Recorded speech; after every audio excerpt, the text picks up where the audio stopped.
My name is Marlene Thompson, and I'm 34 years old.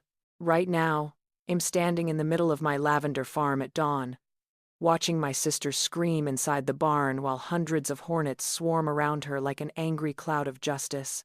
Her voice cracks with panic, echoing across 200 acres of purple fields that she tried to destroy. Part of me wants to call for help immediately, but another part remembers every lie, every betrayal, every calculated move she made to steal everything I built.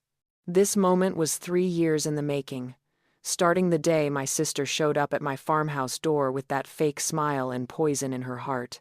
Before we dive into how those hornets became my unexpected allies, tell me where you're watching from in the comments below. If you've ever dealt with a toxic family member who tried to tear you down, hit that like button right now. And subscribe, because this story gets wild. Trust me, you'll want to hear how karma served my sister exactly what she deserved. I grew up on a struggling farm in rural Tennessee where the soil was dry and the dreams were even drier. My parents worked themselves into early graves trying to make that land produce anything worth selling, and I watched every minute of their struggle. When they passed away, they left me the deed to that failing property, and my sister Celine got nothing but resentment. I sold that land, took the money, and spent 8 years building Lavender Ridge Farm from absolute scratch. Every plant I put in the ground, I placed with my own hands. Every irrigation line, every structure, every square foot of the distillery where I made essential oils was built through sweat and determination that left me exhausted most nights. My 200 acres stretched across rolling hills that caught the sunrise perfectly, and my organic lavender fields produced some of the highest quality plants in the Southeast. I had contracts with 3 major cosmetic companies, a farm shop that tourists drove hours to visit, and it just expanded to include a luxury cottage for farmstay guests. Last year, my revenue approached $2 million, and Southern Living magazine featured my operation in their spring issue. I was divorced from a man named Todd, who couldn't handle watching me succeed while he stayed stagnant, and I had no children, which meant this farm was everything to me. My small team consisted of Miguel, my reliable farmhand who knew the land almost as well as I did, and Roslyn, a tough 55-year-old woman who managed my farm shop with fierce efficiency. Then Celine showed up, 5 years of complete silence, and suddenly there she was on my porch wearing designer clothes that probably cost more than my tractor payment, driving a car that gleamed with wealth, and crying fake tears that would have won her an acting award. She claimed she'd been lost and wanted to reconnect with family, wanted to heal old wounds, wanted to be the sister she should have been. I stood in my doorway looking at this woman who'd spent our entire childhood making me feel small, who'd laughed when I said I wanted to be a farmer, who'd gotten everything from our parents, while I got their expectations and criticism. Celine was 3 years younger but had always been the pretty one, the popular one, the one who married a wealthy man and lived in a mansion while I wore mud-stained boots and smelled like lavender at the end of every day. Something in me wanted desperately to believe people could change. Our mother's last words 3 years ago had been to take care of each other, and that guilt sat heavy in my chest every holiday I spent alone. So I made the decision that would nearly destroy me. I told Celine she could stay in my guest cottage temporarily, just until she got back on her feet. She hugged me tight and whispered thank you against my shoulder, and I missed the calculating gleam in her eyes. That first week, she seemed genuinely helpful. She volunteered at the farm shop, charmed my customers with her bright smile and easy conversation, and acted sweeter than honey. But she also asked questions, subtle questions about my finances, my business operations, my suppliers, the specifics of my contracts. I thought she was just taking interest in my success, maybe even feeling proud of her sister for once. Miguel pulled me aside on day 8 and said something that made my stomach drop. "Boss, something's off about your sister. The way she watches you, the way she takes notes on her phone when she thinks no one's looking. Just be careful."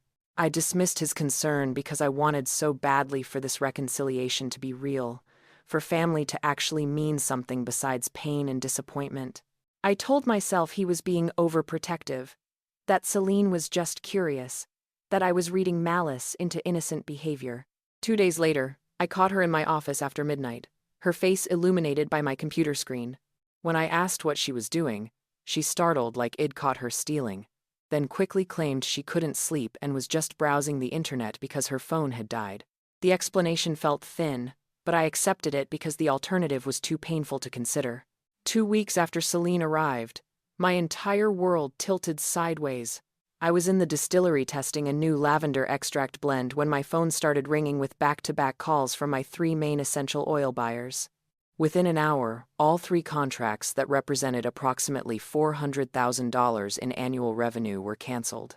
The buyers were apologetic but firm, and when I pressed them for explanations, the truth emerged like poison seeping from a wound.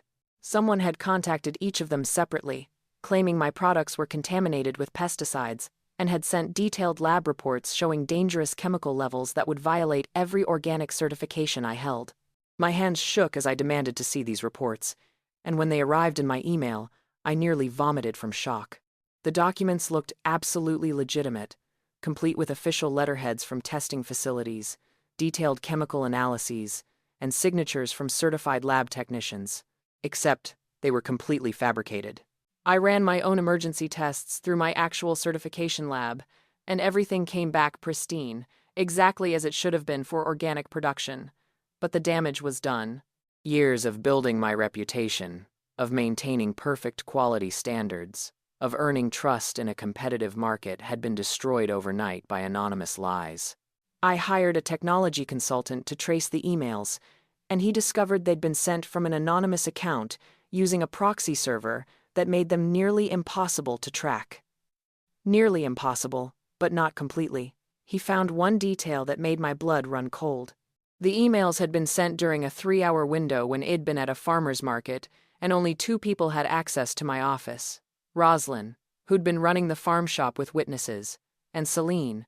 When Miguel revealed he'd seen Celine in my office late one night sitting at my computer, everything clicked into place with horrible clarity. I confronted her carefully, not directly accusing but watching her reaction closely. Her performance was Academy Award worthy. Tears filled her eyes immediately. Her voice broke with hurt, and she said she couldn't believe I would suspect her of something so horrible. She suggested maybe it was a competitor trying to sabotage me, or perhaps someone from my ex-husband's family seeking revenge. She turned the whole situation around so skillfully that I ended up apologizing to her for even bringing it up. That's gaslighting at its finest, making the victim doubt their own rational suspicions. She played the wounded sister perfectly, and I fell for it because I still wanted to believe in the fantasy of family loyalty. The financial pressure started immediately. Without those major contracts, my cash flow turned from comfortable to concerning within weeks. I had a bank loan payment coming due in 3 months for $150,000, money I'd borrowed to expand the farmstay cottage and upgrade my distillery equipment.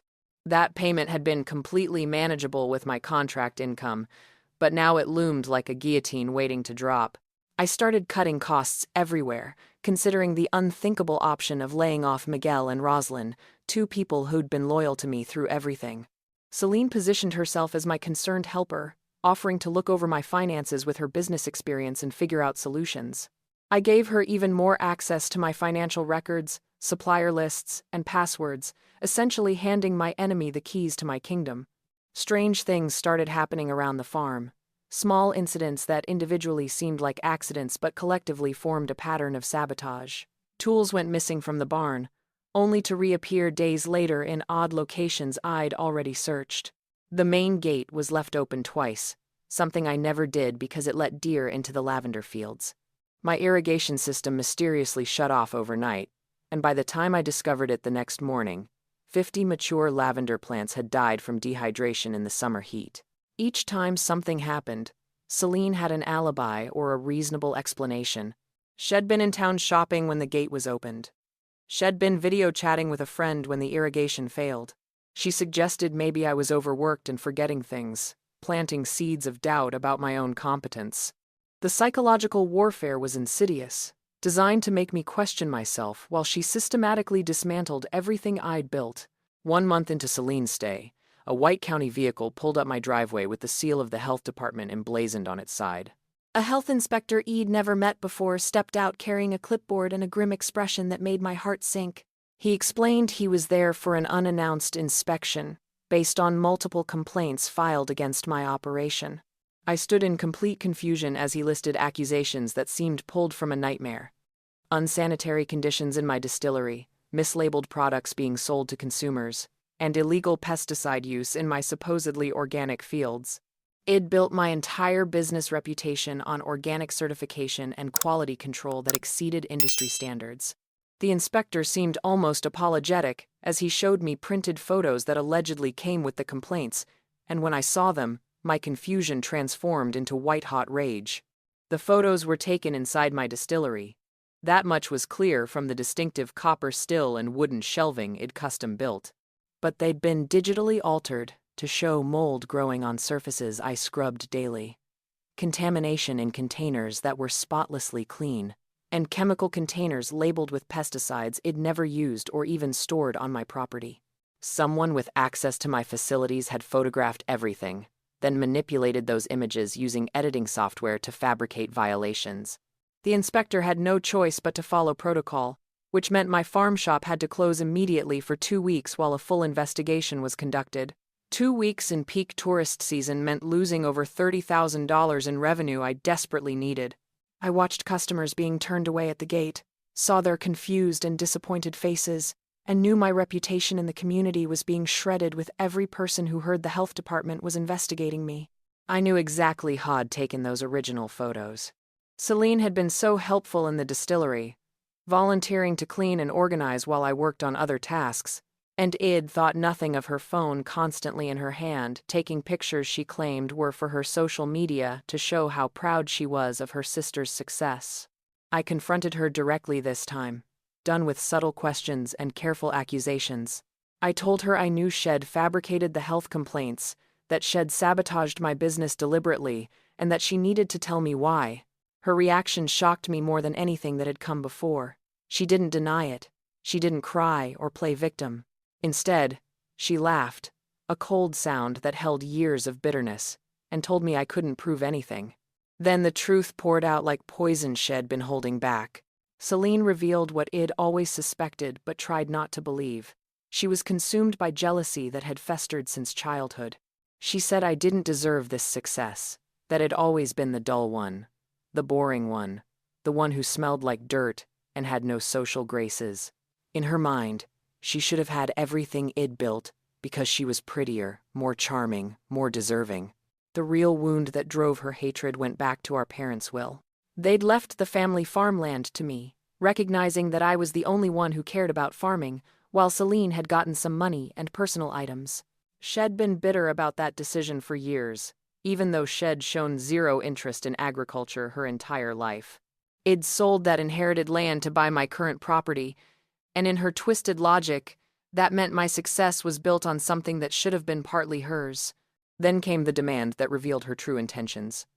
Sign over 50% ownership of Lavender Ridge Farm to her, or she'd destroy everything I'd worked for. I refused immediately, told her to pack her belongings and get off my property.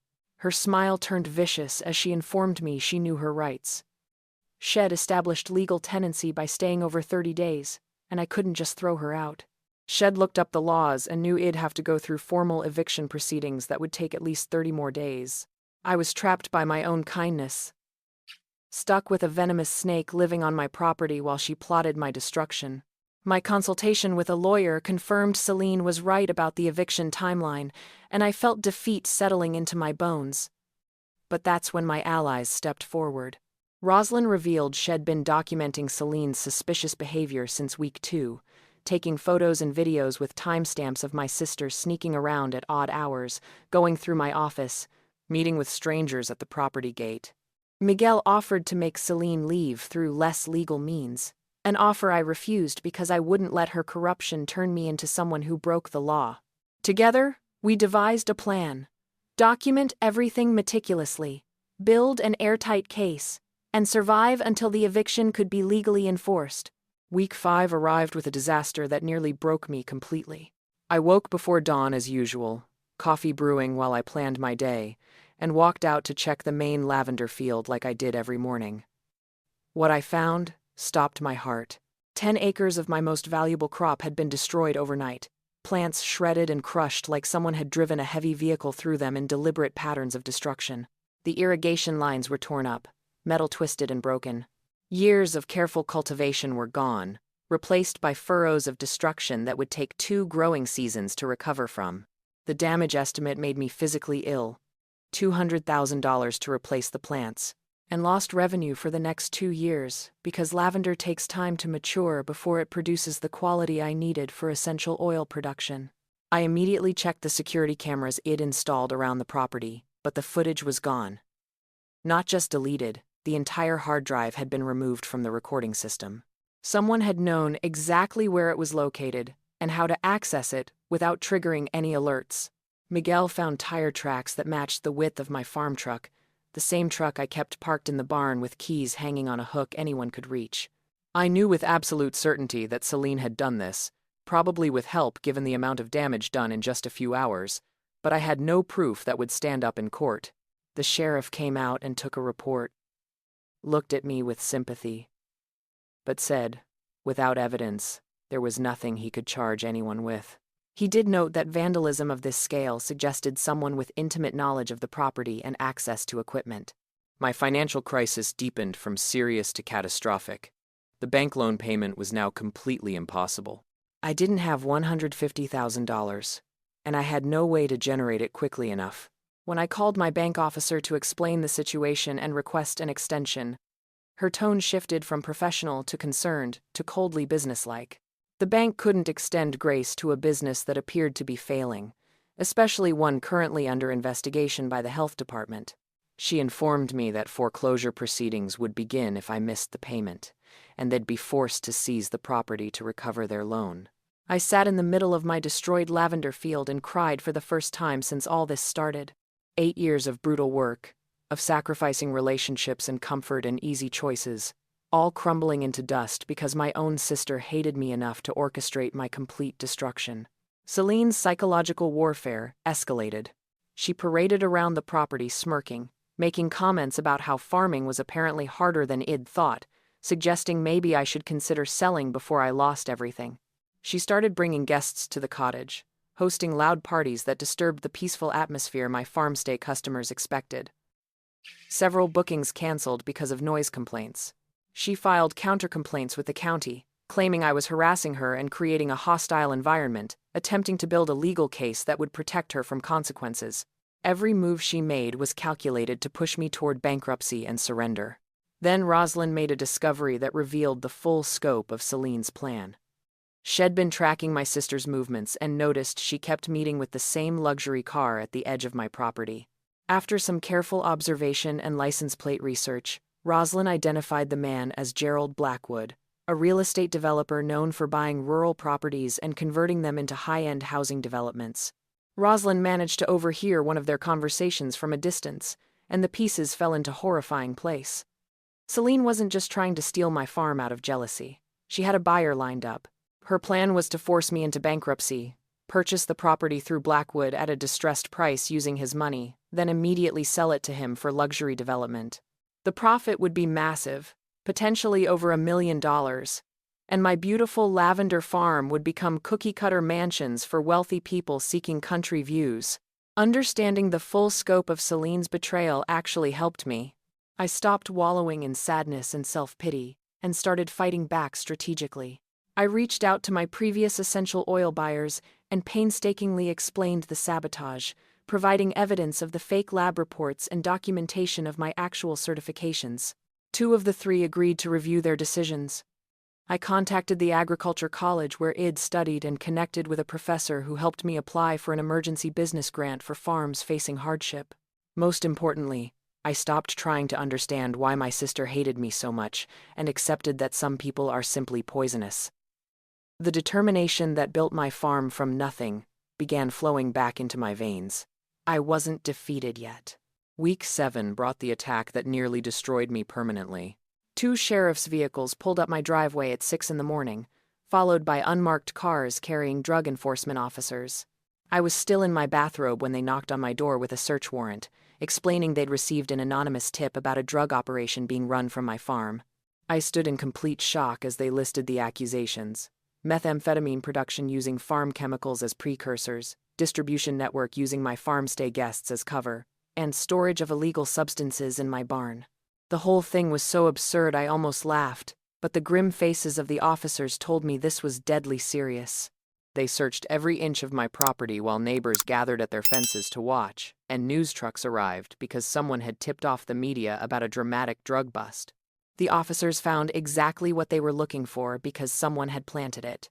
Small quantities of pseudoephedrine and other methamphetamine precursor chemicals were hidden in fertilizer bags in my barn, positioned to look like Eid deliberately concealed them. The amounts were small enough to suggest personal production rather than major distribution, but that didn't matter. I was arrested, handcuffed in front of my employees and customers, and taken to the police station while news cameras filmed everything. The humiliation burned hotter than rage.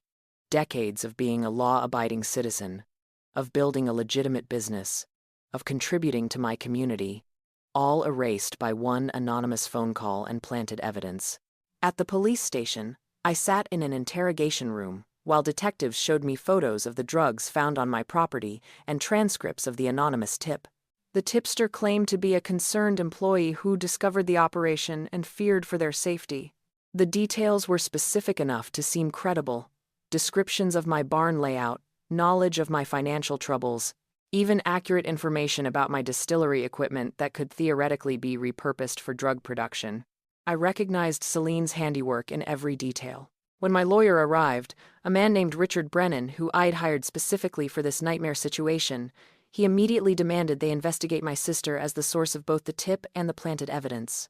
The detectives seemed skeptical until Richard presented them with Rosalind's documented evidence of Celine's suspicious behavior and her connections to the real estate developer. I was released on $50,000 bail, money I had to scrape together by selling equipment I needed for farm operations. The humiliation of returning home to find my farm in chaos nearly broke me. Miguel and Rosalind were trying to hold everything together, but customers had canceled all remaining farm stay reservations, and my shop sales had dropped to nearly zero. Word spreads fast in rural communities, and the rumor that I'd been arrested for drug charges traveled faster than truth. Former supporters crossed the street to avoid me in town. People who'd praised my business success now whispered that they'd always suspected something was off about how quickly I'd grown. The local news ran segments about the farm owner arrested in a drug investigation. My face splashed across screens with the word alleged, doing little to protect my reputation. I reached my absolute lowest point that night. I sat in my empty farmhouse, looking at eviction paperwork I needed to file against Celine, bills I couldn't pay, and legal fees that were mounting into the tens of thousands. The thought crossed my mind to simply sign everything over to Celine and walk away. Just surrender, let her have it all, and escape this nightmare. I was having panic attacks, couldn't sleep, had lost 15 pounds from stress, and couldn't see any path forward that didn't end in complete destruction. For the first time in my life, I understood why people just gave up when circumstances became overwhelming. I felt like I was drowning with no shore in sight. But then something shifted. Miguel knocked on my door late that evening with news that his cousin, a sheriff's deputy, was willing to quietly help investigate Celine's activities. Rosalind arrived shortly after with a thick folder containing documented evidence she'd been meticulously gathering. Photos with timestamps, videos of Celine's suspicious activities, witness statements from farm shop customers who'd overheard her making phone calls about property values and development potential. An old friend from agriculture college called to offer a personal loan with no interest to help me make my bank payment, saying she believed in me and knew I'd never be involved in drug production. Most surprisingly, community members who truly knew me started a petition supporting my innocence and demanding police investigate thoroughly before destroying my reputation. The support reminded me that I wasn't alone, and that reminder reignited the fight inside me. The investigation eventually cleared me. Forensic analysis showed the drugs had been planted recently, within days of the search, and my fingerprints were nowhere on the evidence or packaging. Security footage from a neighbor's property camera, positioned to watch their own driveway, had accidentally captured Celine entering my barn the night before the raid, carrying a bag and leaving 20 minutes later, empty-handed. When confronted with this evidence, police began seriously investigating my sister. The charges against me were dropped, and the district attorney issued a public statement clarifying that I was a victim of false accusations. But the damage to my reputation lingered like smoke. and rebuilding trust would take years. Week 8 finally brought the date it'd been desperately waiting for. The end of Celine's legal tenancy period. 30 days of formal eviction notice had passed, and the sheriff was scheduled to enforce the eviction the following morning. I walked my property that evening, planning what repairs to tackle first once my sister was finally gone, imagining the peace that would return when her toxic presence was removed. That's when Miguel called me urgently to the barn, his voice tight with concern. What he showed me would change everything. A massive bald-faced hornet nest hung from the rafters in the corner of the barn, positioned directly above the entrance to the guest cottage. The nest was enormous, roughly the size of a beach ball, with a papery gray surface that pulsed with activity. Miguel explained that hornets had been building this nest over the past 6 weeks and had avoided mentioning it because he knew I had enough problems and planned to call pest control after Celine left. These particular hornets were notoriously aggressive, their colony containing 400 to 500 insects that could attack in coordinated swarms if they perceived a threat. He warned me these weren't like regular bees. Bald-faced hornets remembered threats and could chase perceived enemies for over 300 feet. Their stings were intensely painful, and unlike bees, each hornet could sting multiple times without dying. A swarm attack could be genuinely dangerous. The location of the nest was critical to what happened next. The barn connected directly to the guest cottage through a covered walkway, and anyone accessing the cottage had to pass within 10 feet of the nest. During daytime, hornets flew in and out constantly, but they'd never bothered anyone because Wed learned to move quietly and avoid disturbing them. At night, however, sudden movements or vibrations could trigger their aggressive defensive response. Miguel said we should call pest control first thing in the morning after the eviction, and I agreed that was the sensible plan. But Celine had other intentions for that final night. As evening settled into darkness, I watched from my farmhouse window as lights stayed on late in the cottage. I'd overheard her on the phone earlier, telling someone she wasn't leaving no matter what the eviction order said. Shed called her lawyer and a local news station, claiming unlawful eviction and planning to make a media circus of the sheriff's arrival. Shed also launched a social media campaign that afternoon, posting a sob story about her cruel sister throwing her out after Shed lost everything and needed family support. The comments from strangers who didn't know the truth were venomous toward me. She threatened publicly that she wouldn't leave voluntarily, that I'd have to drag her out physically, and that Shed sue for emotional distress and unlawful eviction even though every legal requirement had been met. I sat in my farmhouse that night feeling exhausted beyond measure. The thought of more legal battles, more public drama, more months of fighting while she drew out proceedings through endless appeals made me want to scream. I couldn't afford more lawyer fees. I couldn't survive more sabotage. I couldn't take another day of her poison infecting everything I'd built. I looked through old photos of my farm over the years, remembering every plant I'd placed with my own hands, every structure I'd built, every dawn I'd greeted while doing work I loved. I thought about my mother's actual last words, not the sanitized version about taking care of each other. Her real final sentence to me had been, "Don't let anyone take what you've earned, Marlene. You're stronger than you know." That memory crystallized my resolve. I noticed something that evening while watching Celine's cottage. She was still dressed at midnight, pacing past windows with her phone pressed to her ear. I recognized the pattern from previous nights when Shed sneaked onto my property to cause damage or plant evidence. She was planning something, probably one final act of sabotage before being forced to leave. I'd overheard her earlier mention of needing to get more evidence from my office, meaning she planned to break into my farmhouse and steal documents she could twist into weapons against me. I made a decision then that some might judge harshly, but I was done playing defense against someone who fought with no rules or honor. I removed all important documents from my office and took them to Richard Brennan's law firm for secure storage. Then I called Miguel and Roslyn and told them not to come to the farm the next day until I called them. They understood something was about to happen and didn't ask questions.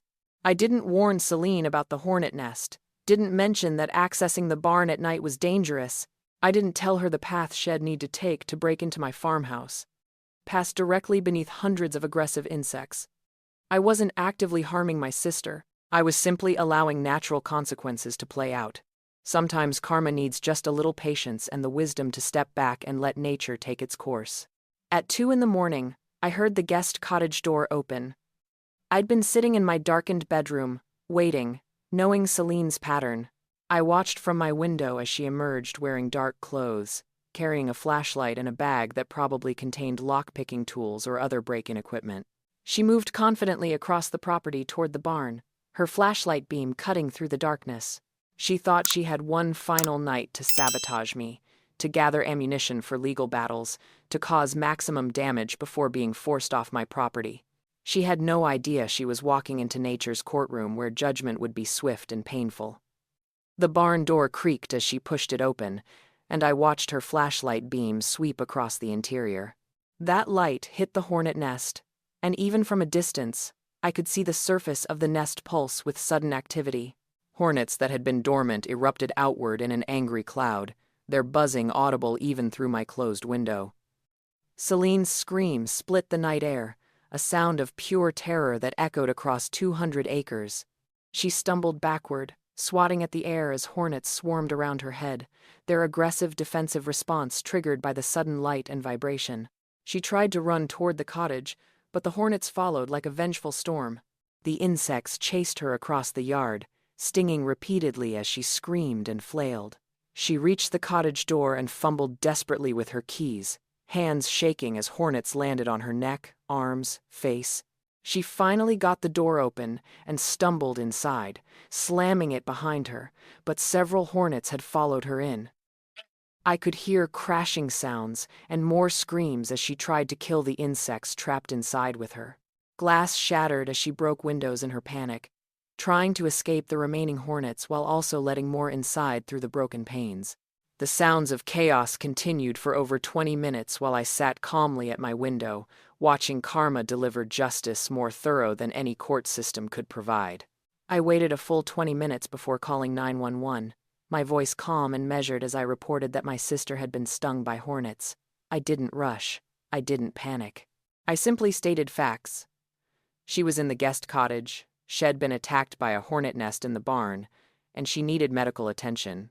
The dispatcher asked if I could help her before paramedics arrived, and I explained that would be dangerous with hornets still active. When paramedics arrived 15 minutes later, they found Celine covered in stings, 47 total, as the hospital would later count. Her face was swollen almost beyond recognition, her throat closing from an allergic reaction she hadn't known she had.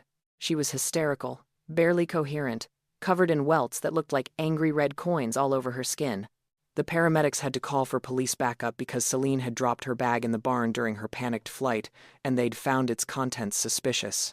When the sheriff arrived, he discovered lock-picking tools, a professional camera, multiple flash drives, and printed copies of my property deed. The bag also contained a crowbar and a glass cutter, tools specifically meant for breaking and entering. I emerged from my farmhouse in my bathrobe, playing the concerned sister perfectly, and explained to the sheriff that Celine had been legally evicted earlier and was supposed to be packing. I had no idea why she'd been in the barn at 2 a.m, though the bag's contents certainly suggested criminal intent. The sheriff looked at me carefully, and I saw understanding flicker in his eyes. He knew exactly what had happened here, but he also knew my sister had brought this on herself. Further investigation of the barn revealed more damning evidence against Celine. The tools in her bag matched damage to my security camera system from weeks earlier. In her cottage, police found copies of my property deed with forged signatures attempting to add her name as co-owner. They found correspondence with Gerald Blackwood, discussing property sale timelines and profit splits. They found drafts of additional fake complaints to file against me and research on other sabotage methods she hadn't yet employed. Every piece of evidence painted a clear picture of systematic, calculated destruction orchestrated by someone who should have been family. At the hospital, Celine remained under police guard while receiving intensive treatment for multiple hornet stings and severe allergic reaction. She spent 3 days hospitalized, her body fighting the massive dose of venom from 47 stings. During that time, while she was sedated and recovering, I filed for a permanent restraining order that was immediately granted given the evidence of her criminal behavior. When she finally regained consciousness, she found herself facing criminal charges and legally barred from ever contacting me again. Detective Raymond Hayes took over Celine's case, and conducted a thorough investigation that revealed far more than even I had suspected. With proper warrants, police searched every inch of the guest cottage and Celine's storage unit in town. They found her laptop containing email correspondence with Gerald Blackwood dating back 8 months before Shed ever arrived at my farm. The emails detailed their entire conspiracy. Blackwood had approached Celine after learning she was my sister, offering her $300,000 if she could force me to sell my property at a distressed price. The messages showed Celine researching farm sabotage methods, studying agricultural business vulnerabilities, and planning every attack Shed eventually carried out. The timeline Detective Hayes reconstructed was chilling in its premeditation. Celine had spent half a year preparing to destroy me. Shed researched my suppliers and customers, studied organic certification requirements to know exactly how to fabricate violations, and even consulted with a disbarred lawyer about ways to create legal complications for property owners. Her appearance at my door crying about being lost and wanting family reconciliation had been pure theater, every word scripted to manipulate my guilt and loneliness. The investigators also discovered I wasn't Celine's first victim.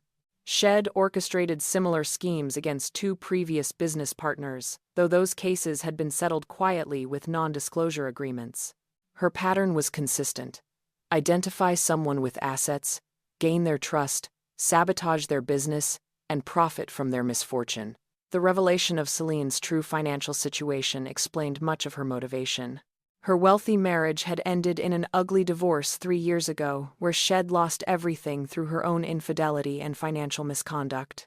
Her ex-husband's lawyers had ensured she left with minimal assets and massive debt. Shed been drowning in bankruptcy for years, desperately seeking any scheme that might restore her lost wealth and status. My success represented everything she felt entitled to but had lost through her own poor choices. In her twisted logic, destroying me to save herself was perfectly justified. Criminal charges piled up against Celine like a house of cards finally toppling. The district attorney filed multiple felony counts: fraud, criminal sabotage, filing false police reports, attempted theft, trespassing, property destruction, and manufacturing false evidence. The prosecutor painted a picture of a calculated predator who'd targeted her own sister for financial gain, using family bonds as a weapon. The evidence was overwhelming, from the documented timeline of sabotage to her communications with Blackwood, to the break-in tools found at the Hornet attack scene. Her defense lawyer tried to negotiate a plea deal, but the prosecutor was determined to send a message about false accusations and familial exploitation. While criminal proceedings unfolded, I focused on financial recovery.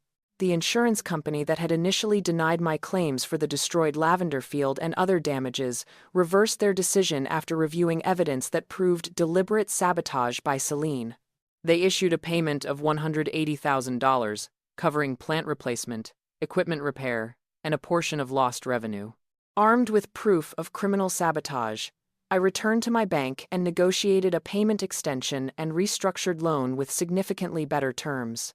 The bank officer who'd been coldly businesslike before was now apologetic and accommodating, recognizing I'd been the victim of circumstances beyond my control. My previous essential oil buyers reached out with apologies and offers to reinstate contracts.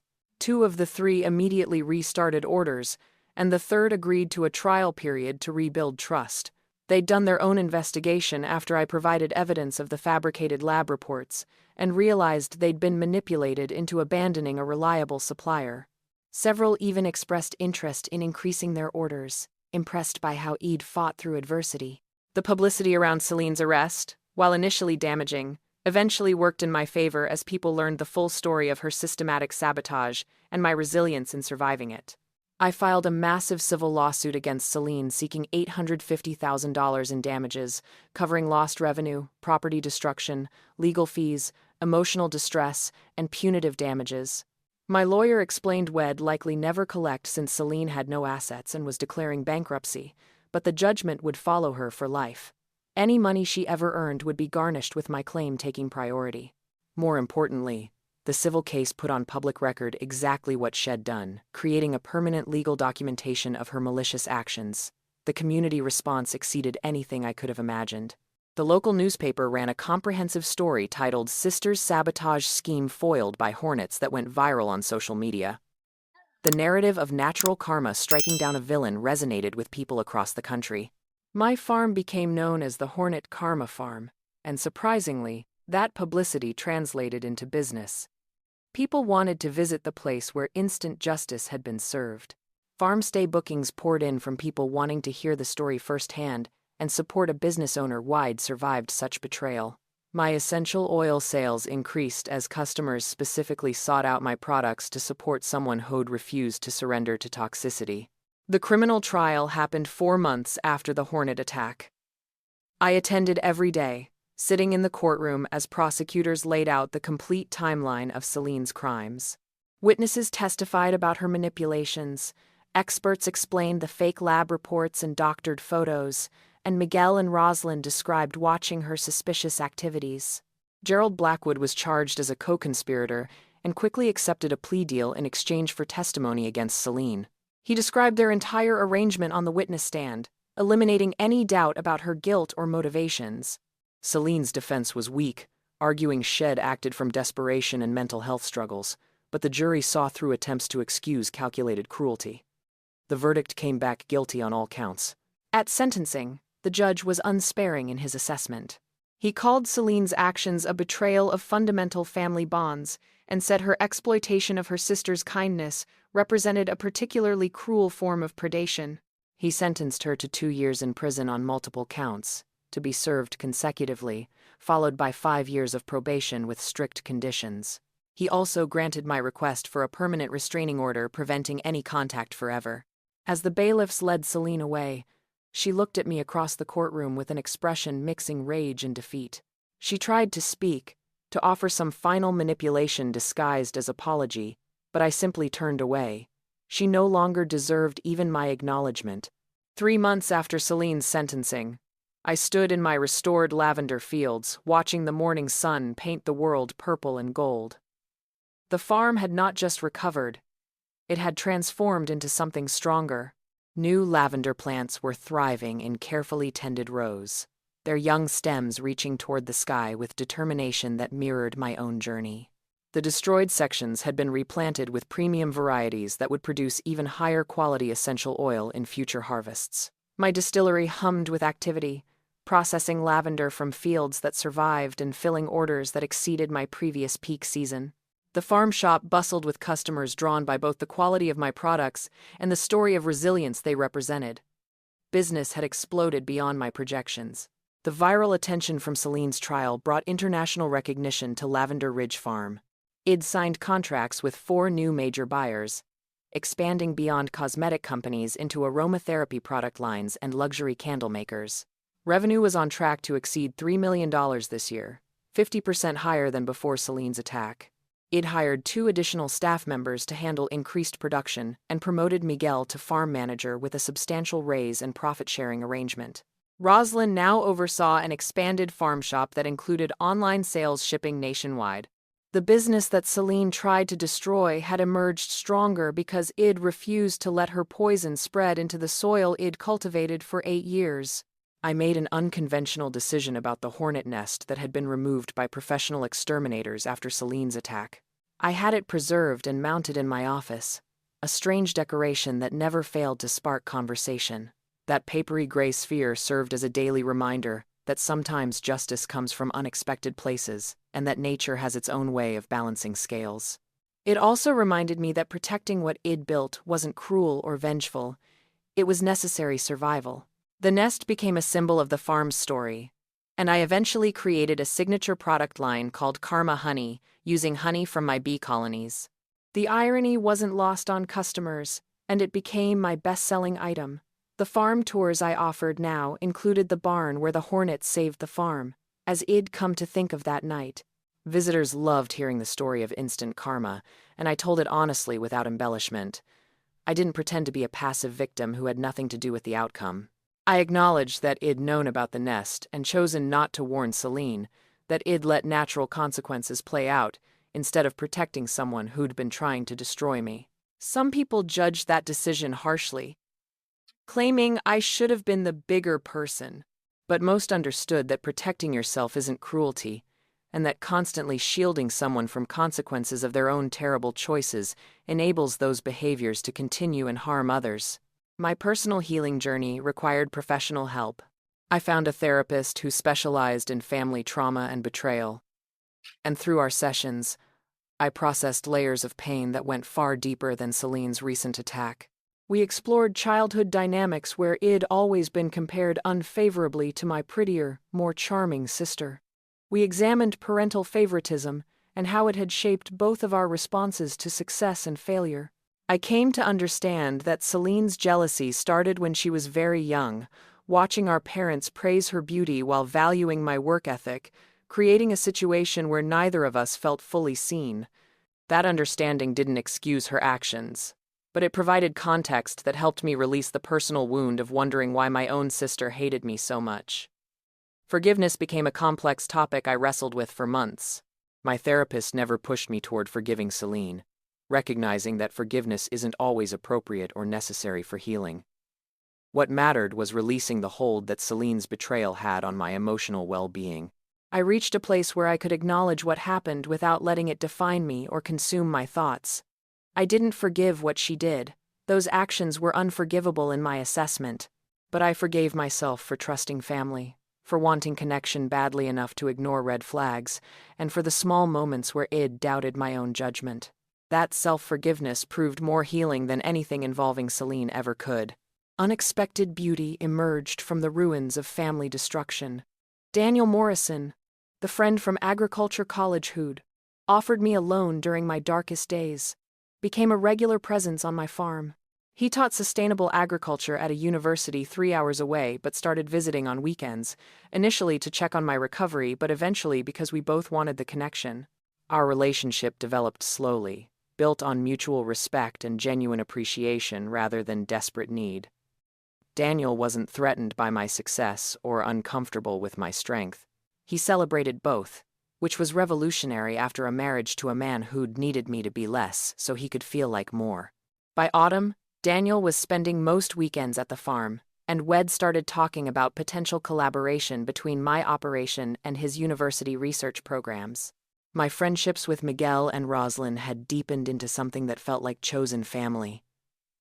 They'd stood beside me through the worst period of my life without wavering, and that loyalty meant more than blood ever had. We celebrated the farm's recovery together with a staff appreciation dinner where I announced profit-sharing bonuses and thanked them for believing in me when the entire community seemed to have doubts. Miguel teared up when I told him I'd added him to my will as inheritor of farm operations if anything happened to me, with instructions to offer Roslyn partnership. They were the family I'd chosen, the people who'd earned trust through actions rather than demanding it through shared DNA. I established firm boundaries with my few remaining distant relatives who emerged after news of the trial spread. Several cousins and aunts I hadn't heard from in years suddenly reached out with sympathy and support that felt hollow given their absence during the actual crisis. I responded politely but distantly, making clear I had no interest in rebuilding connections with people who only appeared when drama made me temporarily interesting. I'd learned that family is a verb, not a noun. It's what people do, not what they're called. Anyone can share blood, but family shows up, stands beside you, and protects what matters. The lessons I learned through surviving Celine's attack became principles I lived by, moving forward. Trust must be earned through consistent behavior over time, not granted automatically because of relationship labels. Documentation isn't paranoia. It's practical protection in a world where not everyone operates with integrity. Community support is invaluable, and investing in genuine relationships provides returns that no amount of money can match. Strength isn't about never falling or never being hurt. It's about getting back up and refusing to let temporary defeats become permanent identity. And sometimes, the most powerful action is inaction, stepping back and allowing natural consequences to unfold instead of constantly intervening to save people from themselves. Standing in my lavender fields at sunset became a daily meditation practice. I'd watch bees working the flowers with methodical dedication, following natural instinct toward productivity and creation. The farm operated on principles of hard work being rewarded, quality input creating quality output, and natural systems finding balance when given time and space. Those same principles applied to human situations. Celine had injected poison into my operation. But like a healthy organism fighting infection, the farm's strong foundation and my determined response had ultimately rejected the toxin. The hornets hadn't saved my farm, though that made for a good story. I'd saved it by working hard, documenting truth, refusing to surrender, and knowing when to stop protecting someone from the consequences of their own malicious choices. I thought about hornets often during those sunset reflections.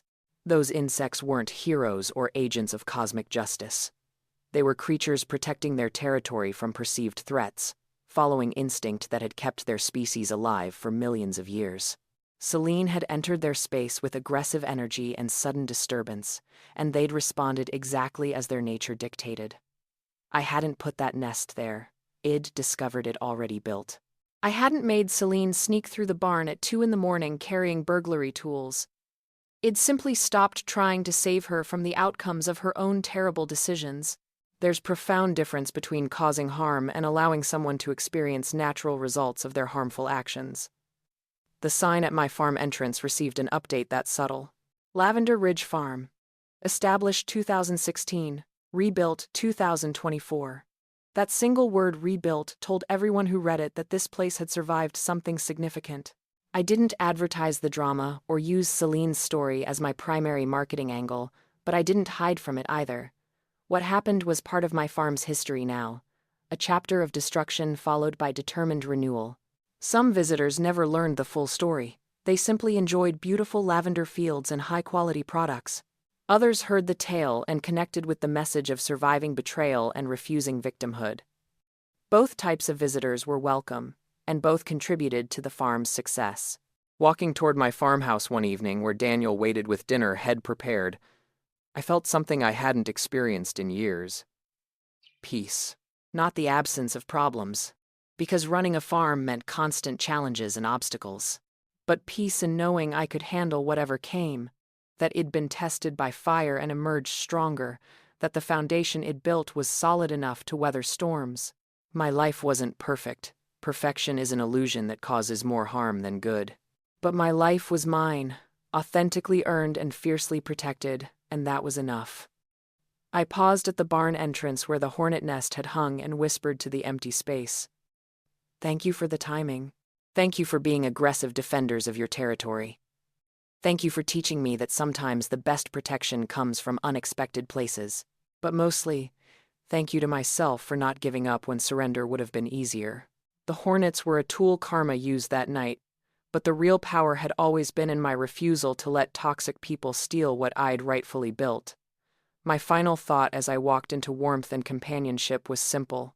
Some people will always try to take what you've created. They'll use love as a weapon, family as leverage, and guilt as a tool for manipulation. They'll paint themselves as victims while actively destroying your life. But there's a profound difference between being kind and being a doormat.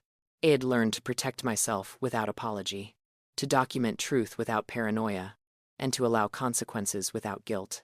Those lessons would serve me forever. Armor forged through surviving someone who should have been an ally but chose to be an enemy. Sometimes the universe sends hornets when you need instant karma. Sometimes it sends you the strength to survive those who destroy you. Either way, justice finds its mark when you refuse to surrender to toxicity. And in the end, the best revenge isn't revenge at all. It's building something so beautiful and successful that it stands as permanent proof that their poison couldn't kill what truly matters. Now, I want to hear from you. Have you ever had a family member or someone close try to sabotage your success out of jealousy? How did you handle it? And what would you have done differently? Drop your thoughts in the comments below, because I know I'm not alone in experiencing family betrayal. If this story resonated with you and reminded you that surviving toxic people is possible, smash that like button right now. Subscribe to this channel and hit the notification bell so you never miss stories about real people overcoming real betrayal. Share this video with anyone who needs to hear that protecting yourself isn't cruelty, and that karma really does come for people who choose destruction over love.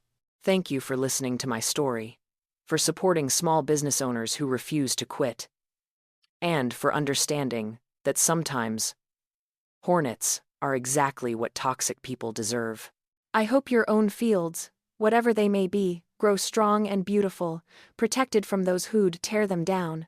Stay strong, stay protected, and remember that what you build with honest work can survive any poison someone tries to inject.